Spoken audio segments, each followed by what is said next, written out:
What's up, everybody? I'm back and I'm going to do a quick update on Crossout. They've just released their second Battle Pass, and this one's a little bit different from the first one, so I'm just going to talk about it a little bit and kind of give you my thoughts and overall opinion on it and see if it's an improvement or maybe not. So, to start off, the Battle Pass is $10. That's really a good price for especially as much content as they're putting in here.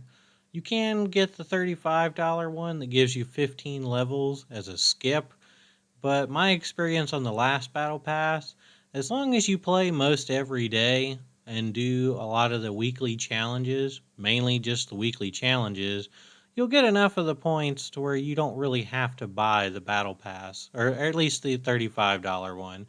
You should be able to unlock everything with the $10 Battle Pass system, which I think is pretty fair.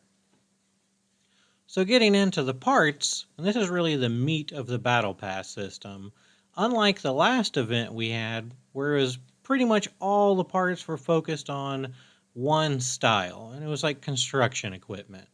I did like some of the parts, some of them I could kind of go, not quite my thing. I didn't really care for many of the weapons on the last Battle Pass system, but some of the parts did look kind of cool. I tend to like the, more tank-like futuristic builds.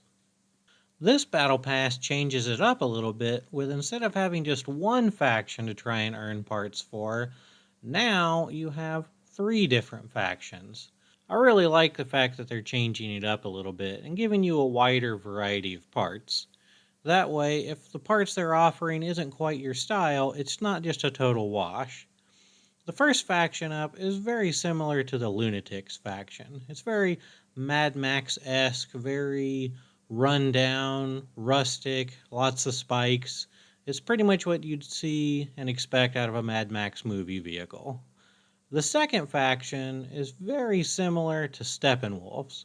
It's got a very sleek, militaristic look to it. I see a lot of parts in here that'll really look great on any tank builds or APC builds that people want to put together. And the third faction is very similar to Dawn's Children. A very sci-fi, a futuristic, moon buggy look to it. Although I do think I like these parts, at least some of them, better than some of the Dawn's Children parts. They really look cool and sci-fi like.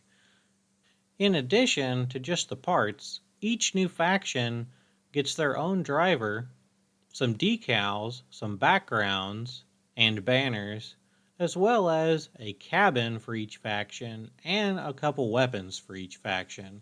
This is a lot of content and gives you a lot of variety no matter what style or play style you're really going for. I'm especially excited to see what the Gravistar laser shotgun looks like. That just seems like it'd be a really cool weapon to try out. So overall, for $10, I definitely think this second Battle Pass is worth it. It's got a lot of variety the first Battle Pass really didn't have.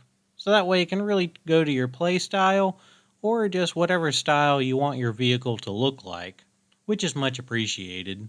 If you like this video and want to see more updates for games like Crossout or other games we've covered in the past, leave a comment down below. It really helps us out in knowing what you guys really like and want to see. Until next time, don't forget to like, share, and subscribe.